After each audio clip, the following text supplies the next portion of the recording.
Welcome back to another episode of Yachting Unplugged. We are at the iconic Pier 66 Resort and Hotel here in Fort Lauderdale, Florida. And by iconic address, it's yachting meets luxury lifestyle. Look where we are, Kim. Right? We're at one of the residences here.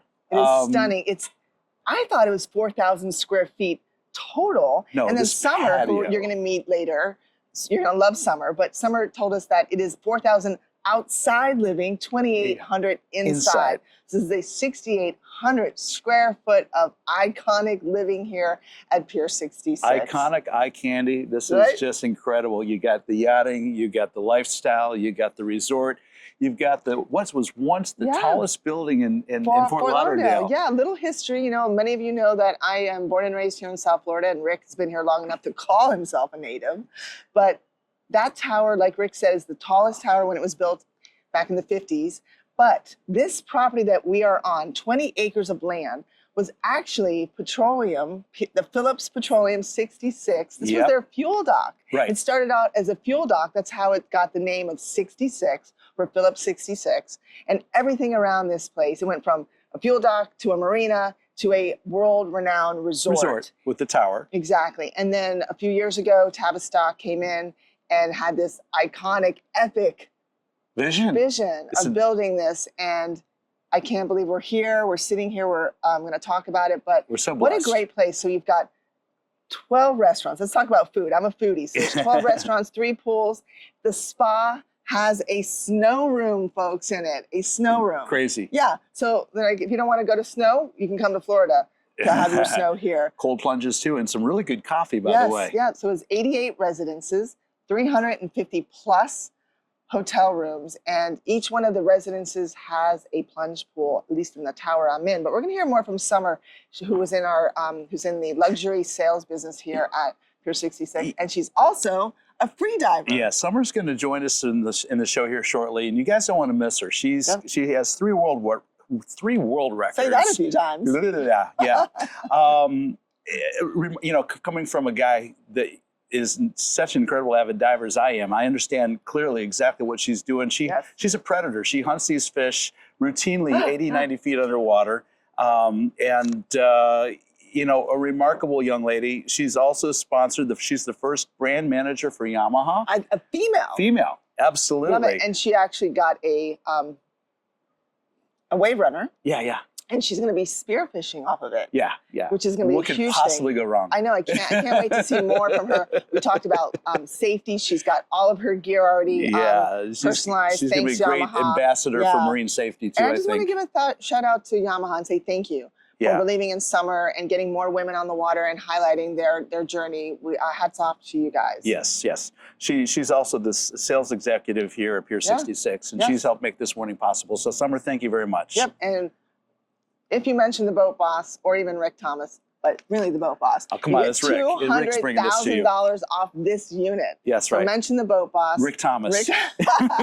Maybe you get $2,001 if you mention the boat boss. $200,000. Well, anyway, so we are giving a few giveaways new to the show. Folks, you have to stay from start to finish.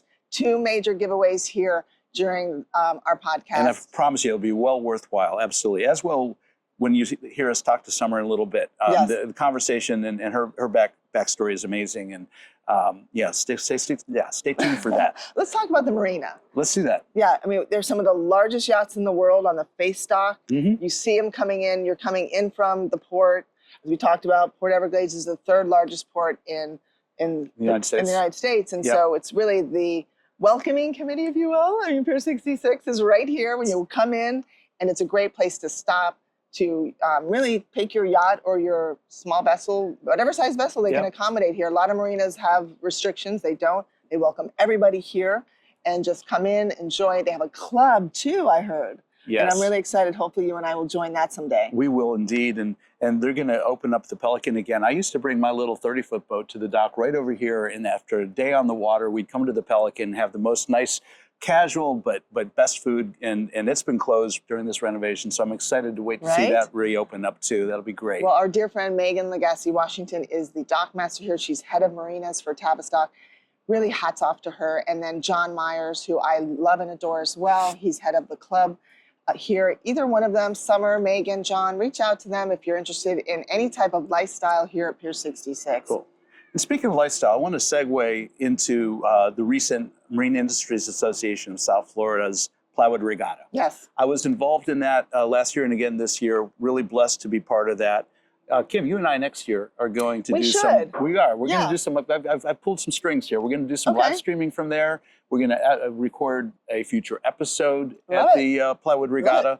But for those who don't know, we talk about bringing youth and engagement into our industry. 28 teams with mentors came together last Saturday. They built their boat from scratch. 2 sheets of plywood, 2 lengths of 2x2 lumber, 5,200 marine adhesive and paint. I love that 5,200. And tie wraps. Okay. No screws. They had to put it all together with 5,200 and tie wraps. Love it. And they designed their own boat. So you saw every little design you could imagine. So Saturday they build the boat, and then Sunday they race the boat. They test it. See if it floats. And you think watching wavy yachts and the stuff coming through all over Marina is entertaining? Watch the Plywood Regatta. But it's amazing. These young people are out there. They're humping it. They're racing each other. They get serious when they're in the race, and it goes through heats, and they end up with the ultimate race winner. Let's talk about. And it's so fun to watch. Let's talk about the venue. I actually reached out. Actually, one of the influencers or coaches at the Fort reached out to me and said, "Let's collab. Let's do some." I don't play pickleball. I'm really excited to get into that space, and that's where the regatta is being hosted. That's right. So if you have not checked out the Fort, that's the Fort, F-O-R-T. It is a public-private partnership between the city and a private organization that has really done an incredible job. They are indoor courts, outdoor courts, lifestyle, TVs, bars, the whole thing. It is amazing. So attend the regatta, check out the Fort. I'm really excited to see that. It's beautiful. That lakefront area is gorgeous. I spent 2 days over there. The pickleball courts are, everything you'd expect them to be. Well, let's talk about other events. We have something major going on. We're all heading to Washington soon. And there will be some really interesting things that we're going to talk about.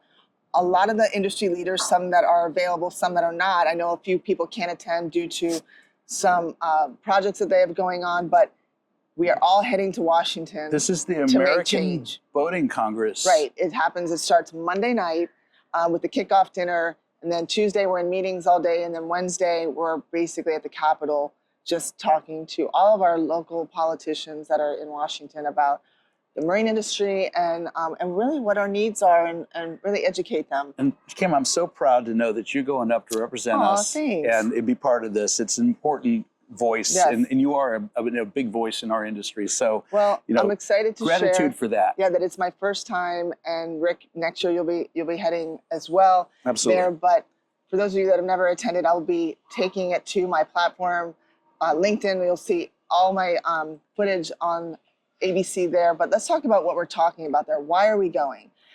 We all go to Washington to really make change, and the biggest thing that's on the forefront right now is the tax situation. Obviously, how tariffs are going to impact the yachting and the boating industry. That's right. That's right. And this is on the heels of the first deal put together by the Trump administration with the United Kingdom, which, again, became a win-win. Sounds like trade barriers are dropping down. We'll be exporting automobiles and agricultural materials to the UK, and UK is going to be able to continue. 25% of all automobiles built in the United Kingdom come to the United States. So it's really important that this worked. And, that's happening. So in the context of that, you'll be talking to our representatives about how important that is for our business. It's huge. Well, I mean, obviously the dealership level, I know model year change happens in June. So I know that all the brands that I represent or the parts that I get from wherever around the world, those prices are going to increase. Yeah. We're going to see a big, hopefully they'll be somewhat conservative, we hope, but that could be a big issue for the marine industry. Big question mark, right? Yes. Yeah. We're also going to be talking about the 20% small business pass-through deduction and how a full expensing of research and development and equipment, that's huge for manufacturers. Well, as a manufacturer and having been in that space for 35 years, that's the one thing we've been missing. To stay relevant in the industry, we had to develop new technologies, new equipment. that all came out of our own back pocket. There was no governmental support or incentive or reimbursement for that. It was purely, you know, what you had to do as part of your overhead in being a manufacturer. So now that you can expense some of that, it's a huge incentive to be creative, to try new things, take some risks that otherwise you might not because of the expense associated. Right. I think it's fantastic. You know, to invest in your business through initiatives like that is only a win-win for everybody. We're also going to talk about sustainable marine fuels and alternative energy solutions, which are critical for the sustainability of our industry. So, interestingly enough, I was in Savannah last week, you know. Right, yes. I met a company, we'll be talking about this later, that are legitimately building 30-foot hydrogen-powered vessels. Yeah. So there is new technology that is now available. This isn't hydrogen fuel cells. They are actually creating hydrogen from breaking down the water molecule, and it's happening right now. So there's just one example of alternative fuel, things that we can look forward to. And goes back to what we just said, the R&D and the ability to develop these technologies. And sustainability of our industry is what keeps me up at night. There's always that one question that all CEOs get asked, what keeps you up at night? Sustainability of our industry. And to me, that means how do we make boating affordable to everybody? And those of us that can't have fossil fuel at your location, what are the other fuels that are available? And whether it's methanol or pure electric. You know, these electric boats we've been running lately, you can plug them into your shore power and next morning get a full tank of gas. I think it's outstanding. Yes, I think electric propulsion isn't for everybody. Obviously, you've got across the pond or you've got long range, you know, needs. But for why not have coastal or lake, you know, use? I think it's a fantastic alternative. Well, right here, Pier 66, Voltaire's office is right here, and they've got their electric boat in this very marina. I love it. We're also talking about infrastructure and how we need to upgrade our marinas, our ramps, and everything involved that supports the marine industry. We're going to be talking about that in Washington as well. Yes. Yes. What a trip. I know. So there's a lot of other things we're going to be talking about, but Washington, look out, the Boat Boss is coming. I'll be covering it on my LinkedIn. And I might jump on, you know, X for once. I've been a while since I've done with Twitter, which is now X. So maybe I might ramp that platform up too. I use it. And I'm not as engaged as probably I could or should be, but it is another good resource. And there's some serious people that use that as a resource. So well, it's like a thought leader. You know, for me, sometimes I just want to post something quick, get a thought up there and create dialogue. And I think it's a great feedback. Right, exactly, yes. Yeah. So for those of you that don't know, I created a personal page, which will be more about my personal life. You should do the same. I intend to. Yeah, because a lot of us, you know, are just all about business, but we need to show who we are as people. That's why we're here. All right, so we've got, what else do we have going on? We're going to welcome Summer onto our show, aren't we? Yeah, why don't we go inside? But let's do our first giveaway. Okay, let's do our first giveaway. Remember, there's 2 giveaways. Maybe there's 3. You never know. It could happen. Again, 12 restaurants here at Pier 66. You're going to get a $150 gift certificate, or maybe more. We don't know. We'll find out. But you will win $150-ish to any of the restaurants here at Pier 66. There's 3 ways to do it. You have to follow the Boat Boss. You have to follow Rick Thomas. Rick Thomas Yachting on Instagram. And then you have to follow Pier 66. Yes. And when you comment in this post for the show, you have to tag somebody that you would like to dine with. There you go. It's not hard. It'd take you, what, a minute to do that? Not even. Not even. And you know, it's a way that we're able to expand the reach of our show so more people can hear our messaging, understand what we're talking about. We're talking about picking up the industry and making things fun for everybody. And it gets you here to Pier 66 in one of these amazing restaurants. The food's incredible. And I got to say, the coffee's darn good, too. I know. Here's to the halftime. We're going to head inside now. We're going to go in our really nice 6,800 square foot condo. Yeah, Let's go. Let's go do that. All right.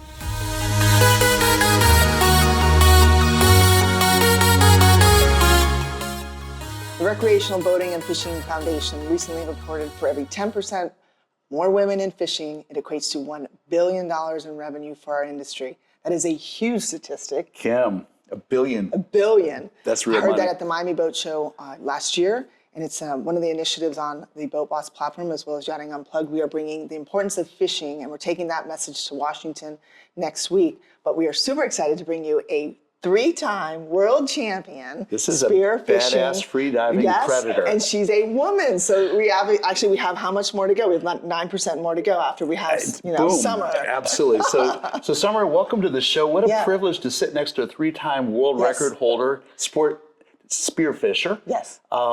Coming from my space. Holy crap! Your depth is 125. You comfortably hunt in 80, 90 feet of water. Yep. Yeah. Okay. So let's start with don't take us all the way back to when you were born, but how did you get into this? So very unique. First of all, thank you for having me. It's a great conversation. We love promoting women on the water. Yes, we do. It's a huge initiative. Big initiative for the industry. So amazing initiative. We love it. But kind of unique situation. So I'm originally from Buffalo, New York. Nice. Not a lot of freediving, spearfishing in Buffalo, New York. But I originally moved to Key West after college, and that's really where I fell in love with the water.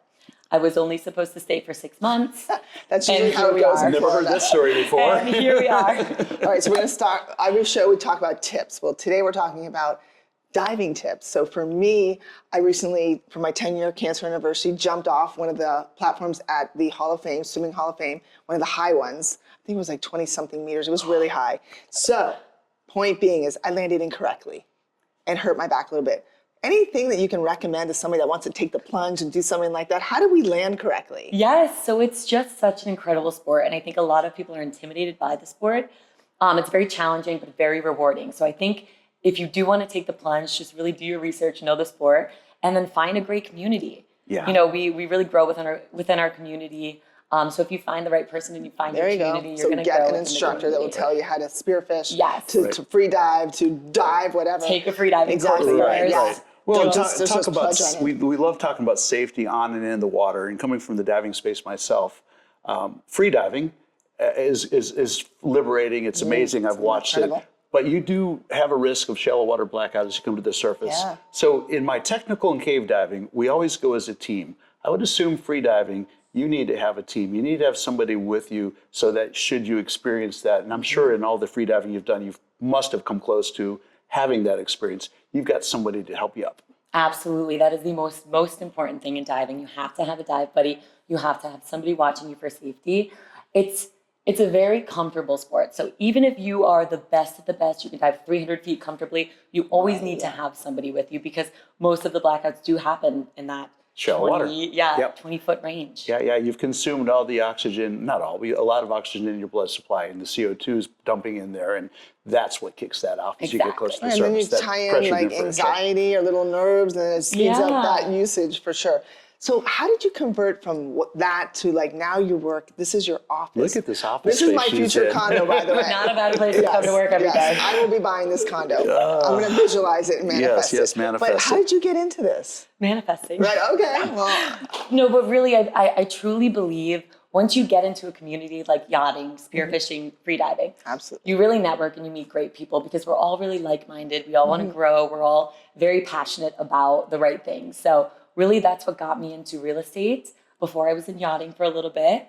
That grew into real estate and then really working at such, a yacht-focused and water-focused community. So the best of all worlds. Best of all worlds here. I get to bring my passion into my career, so it's really amazing. Right. Well, if you are interested, like I said, we're going to get back to the show now, but we wanted to say thank you. And thank you for the gift certificate for our community that you're, again, you have to Boat Boss, follow the Boat Boss, follow Rick Thomas. We're going to put that on the screen right here, Pier 66, and even Summer, right? Yes. If you want to. If you want to. No, you should. But also tag or comment with somebody that you would like to have that dinner, lunch, that meal with here at Pier 66. Thanks for joining us. Absolutely. We're going to get back to the show. Having me. Get back to the show. Good stuff coming. All right. So Rick, it's almost hurricane season. I cannot believe it. Less than 2 weeks away. How did this happen? Less than 2 weeks. Well, things happen quickly in life. We've had a wonderful winter, though. We have. It's been incredible. We are rolling into June 1st to November 30th is hurricane season here in Florida. We're going to talk about a few things. First, let's talk about, again, have your plan, report your hurricane plan to your insurance company. But we did not mention last week, I had the chance to speak with Colby, who I work out with at my gym. He's with, I think it's HUD. He is an insurance underwriter and an agent, and talked to me about, there's so many companies out there that are just quoting. Yeah. But yes, they might be cheaper, but we really do need to talk about their rating. You know, how much reserves do they have so that if something does happen to your boat, like we saw with the Lamborghini boat, that was all over the news. And folks, for the record, it did not capsize. It did not capsize. It took on water. It took on water. You know, it's amazing how the marine industry was so spot on with it sunk. These are the reasons why. But then you have the New York Post and like everyone else was, it flipped. And it did not didn't. flip. It took on water, and it was probably overloaded for its size. Yeah, you know, 32 plus influencers, which is influencers, no less. Influencers, yes, probably wasn't the Wonder greatest how much people. they influenced that foundering. Yeah, probably not the greatest people to have on board documenting the whole situation, but find out from your insurance company what their rating is. Make sure they have enough reserves, because obviously the amount of catastrophic losses that could actually happen, you want to make sure that they have enough. You know, there's so many layers to that onion too. In my yacht management world, we worked with a number of very, very good underwriters. In fact, I had Laura Sherrod of New Coast on my show last year. Really did a nice deep dive into what it is to underwrite and insure these boats. And they're also selective too. You may not get the insurance you need if your boat's not well maintained, if you don't have, you know, the right safety equipment, if you know, you might need a professional captain to get the policy that you want to protect your assets. So it's worth the time and effort you put into it to make sure that you're set up the right way. No, absolutely. If you can't do it yourself, yacht management is a key alternative for you, but make sure that your boat is seaworthy, and make sure we did see through the Lamborghini episode and everything that was online, there were not enough personal flotation devices. Life jackets were not enough on board. Thank God no one was injured and no one obviously lost of life. Yeah. But the amount of the asset itself was, I believe, was a $4 million yacht-ish. And so if that is not covered correctly, that's a huge loss. Well, these boats look so seaworthy, it's hard to fathom that you would actually potentially have that boat sink out from underneath you. So oftentimes when you get on a large yacht, you don't even think about personal flotation devices. Nobody wears them on the boat. It's important to do a muster drill, even if it's like you're going out with your son and his friends or what. Everyone needs to know what happens in an emergency. That's right. On my own boat, when I have new people come on board, I spend 4 or 5 minutes and do a safety brief. Yes. Every time. It's so important. There's a lot of influencers out there. There's young kids on the water that are getting into it. All I'm saying is I'm speaking to all of you. I don't want to point out names or anything, but please make sure that you are wearing a life jacket. Although it's fun and you're learning how to, drive a boat, and you are doing it at 6 years old, 8 years old, you still are not as seasoned as someone like Rick. So making sure that you have that life jacket on and that kill switch attached. And a throwable flotation device. Right, yes. So that is something that people overlook a lot of times. But if someone goes in the water, it's not always safe for you to go in the water after them. You need to have a device you can throw and somebody can grab onto and pull them back. Right. Well, speaking of safety, now it's our second giveaway. So where safety is the key word of this show. But Sirius Signal was kind enough to give me at the International Boating and Water Safety Summit a $230 signaling device. That's gorgeous. So let's talk about that. We're going to put the picture up now so you can see what it looks like. Yeah. Again, we're going to tell you how to enter to win, but the importance of that versus a traditional flare. A traditional flare does expire. Yeah. And to dispose of them, people just throw them in the trash, not realizing that it is actually ammunition. You know how I dispose of our flares when they expire? What? I teach the people around me how to use them. We actually go out. Oh, this is smart. That's great. We'll discharge them so that you understand how to load the flare gun, how to shoot the flare gun safely, because it is like a 12 gauge cartridge. Yes. You can hurt somebody with that. Let's have that on one of our future shows. We'll do that for sure. Because mine are expiring later this summer, so it's time to shoot them off and get new ones. So make the investment, get something from Sirius that is actually a lifelong investment. It's not that much, in regards to expense, but then you just change it out, the battery is needed. So really excited. I hope everyone enters to win because it's a really cool device. Yeah. Let's talk about the actual immigrants that were on the vessel on the west coast of the United States. Unfortunately, some people lost their life. Yeah, that just touches on so many things. Boating safety. The vessel is a 20-foot Panga type open boat, and it foundered because as it on the west coast of the United States, the seas are a little bit bigger. It's on the windward side of our continent, so to speak. So it went into 7 foot 2 meter seas and flipped. And it was overloaded, so it didn't have stability, and there was no life jackets, no safety equipment on the boat. These people were being smuggled from Mexico by the cartels, and there was 4 people, unfortunately, young people, who perished in that accident. Yeah. It's tragic. Obviously, you know, the social reasons why they're coming is well known, and the fact that it's still happening is not unexpected. But I think in regards to boating and boating safety, it's all applicable, even in this you know, black market smuggling world. To lose lives tragically like that is just senseless. Right, and all it is just really a life jacket, folks. So if you are with people on your boat that do not know how to swim, take that assessment. When you're doing your muster, ask, do you know how to swim? Right. And then also that kill switch is so important, because when you do capsize, most times you're able to swim to that vessel. Right. But if that boat takes off and it's gone, and that person is not a seasoned swimmer, that's a bad day of boating. It really is. Yeah, so you don't want that. Yeah, our mission on the show is also to bring you the news, but also how to prevent from you being in the news, people. Yes, you don't want that either.